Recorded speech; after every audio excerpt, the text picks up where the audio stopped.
My name is Carolyn, Lewis, Mcfarlane, and I was born in Scotland in a small village called Aberfeldy in Perthshire, and my sister and I were taken to New Zealand very young, and so basically we grew up in New Zealand, sounding like New Zealanders, and we were brought up in the Presbyterian church, going to Sunday school and Girls' Brigade. My family weren't really religious.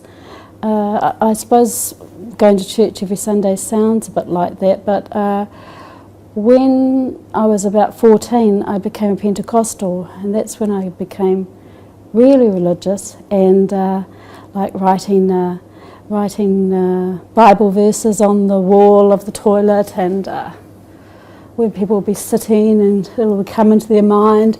And when I was working for my first job was with the Department of Industrial Research, Scientific Industrial Research, doing a practical for a year before I went to study horticulture. This was a terrible thing I did, and I didn't realise how bad it was, but I used to slip tracts into the government mail, and I remember one of the scientists was going to England to do I don't know what you call it, sabbatical I suppose, and he was just getting me to type up the letter for him for his accommodation, and I remember the lady coming back with the comment, "Well, thank you for the little bit of literature," and he so I was definitely a Pentecostal born again Christian when I was growing up young, quite young, about 14 I think when I converted. I suppose as a born-again Christian you start with full impact and plenty of energy,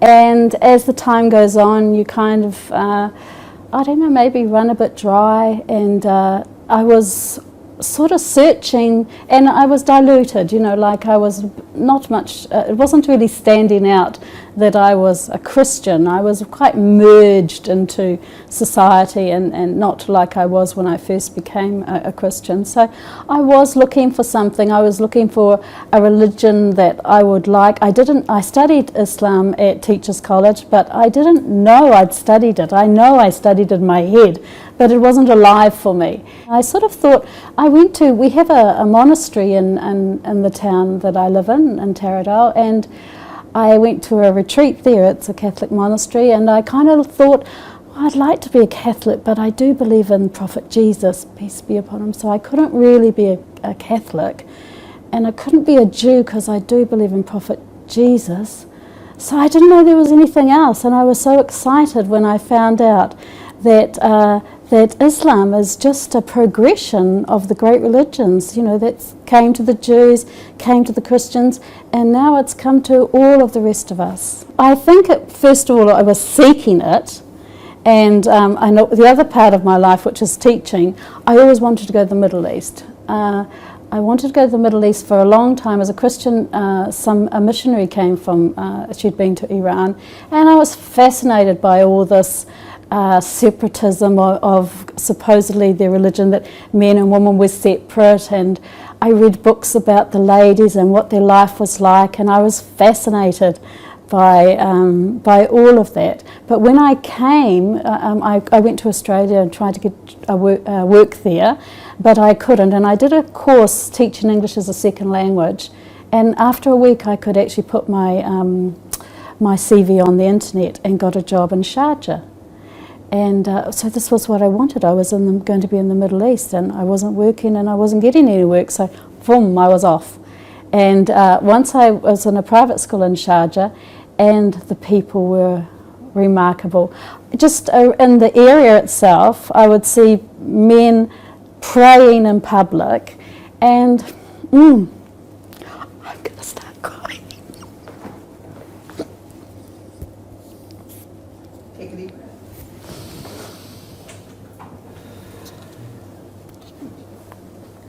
I suppose that when God answers a prayer like that, it's overwhelming.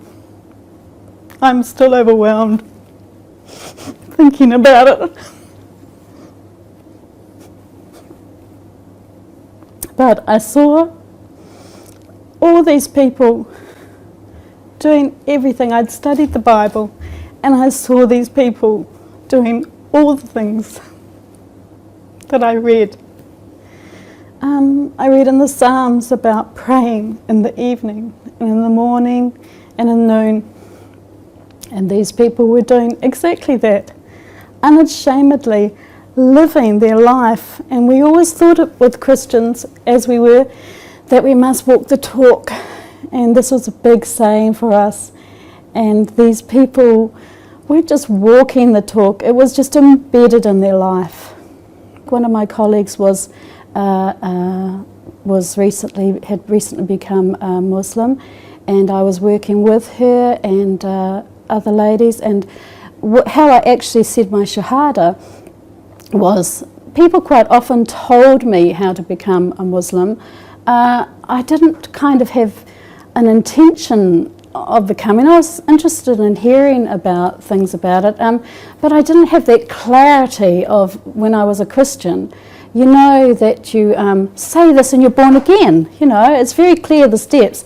And I don't know why it wasn't clear to me as for the steps to become a Muslim, because it's pretty much the same. You say a public announcement, your Shahada, and we've got 5 pillars. You know, we've got a nice, easy physical thing that you can use to help you know what holds the faith. You know, the pillars that hold the faith for you and protect you in your faith. So I don't know why I don't know. Well, it was probably just the same as when I was studying at Teachers College. Really, it's this thing that you have a veil over your understanding, and really, if you want that veil to be lifted, you have to want it to be lifted. This is what happened to me, that I got what I wanted, and I love that I get my dreams come true. I make my dreams. I wanted to go to the Middle East. I didn't know how I'd get there. I came to the Middle East, and what I was searching for was here. It was the home of faith, and I got the faith from the home. As a born-again Christian, we kind of really did have a big thing about relationship with God, and so it's like trying to catch up in a way. When you become a Muslim, you've got to kind of make all those connections in a way of how you grew really, and I suppose. I don't know how these things happen, but every time I need some information, of course I had Zaid House, which was, you know, a very good place for me when I first came to Elaine to actually study and go through the course there, but also reading the Quran. I mean, it's like food. It protects us, you know, especially for us who don't have family that are Muslims, and we are alone, and a woman alone. And this isn't exactly what Islam wants for women, but this is our life, this is our reality. So we need to understand that all the things that we had in our previous faith, they just come in the sense that we have the path, we have the book, we have a straight path now. It's unadulterated, so we can read it and we can make sense of it, and we don't have to think, oh, well, you know, how does this work? It's pretty plain and simple, really. One God and righteous acts, and in a perfect manner. That's for the sake of Allah. I would like to think that I'm more patient. I would like to think that I have a better understanding of my life, because Islam isn't a religion in that sense. It's about your whole life, and that's what I noticed with those people. They just stopped to pray. This is not how we did it in Christianity. We went to the church and, you know, we prayed in privacy and that kind of thing. And there are very many beautiful things that we do in private in our religion, in Islam. But I love the practical nature of it. I love the fact that we're told how to prepare for prayer. We're told the words to say. We're given these things. And sure, we can say other prayers as well, but the power is in the word, and the words that have been used by the prophets before us, well, that's really powerful. They had a very strong relationship. Embracing Islam, from hearing about it, I was immersed in it. I just was probably just waiting for, people would tell me, you say this, and I'd say it. And then someone else would say, you say this. Of course, I don't understand the Arabic language, and these people were saying it to me in Arabic and giving me a bit of a translation, but I don't know if they always did, to be honest. So I would say it here, I would say it there, then I went to the court and I said it. So I was immersed in it. If someone said something to say, I would say it. Why not? My life is how I want it to be. I have a faith, and it's been, it's embracing the Prophet Muhammad. That's the big difference for me, because I embraced the Prophet Jesus. So I had all that information in the pathway, but by embracing Prophet Muhammad, I had the last prophet. The puzzle was complete, and now it was just for me to learn the ways to walk and to be closer and to be stronger in my faith. So I didn't feel like, I felt like I was immersed, because I'm in this country, and this country has everything, the food, everything, that it's just, you're surrounded. So it wasn't conscious. Of course, I know I went to the courthouse, and I know I said it a couple of times with these people when they asked me to pray. So I felt that, it wasn't like, I wasn't sitting on the fence. I wasn't getting warmed up.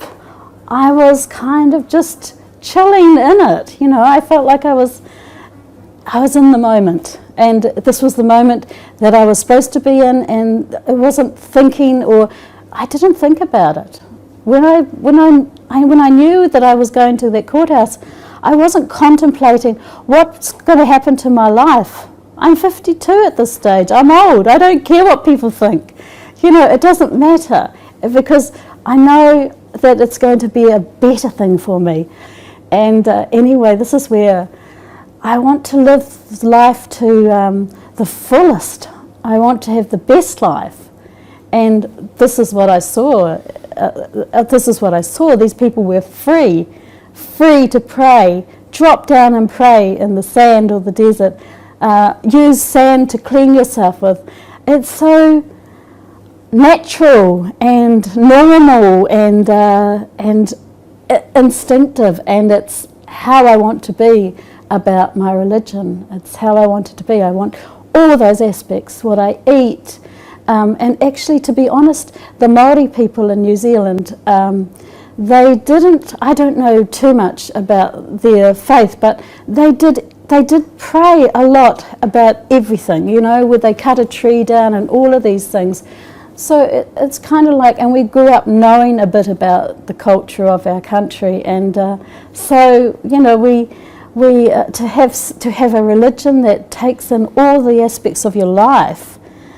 It's marvelous.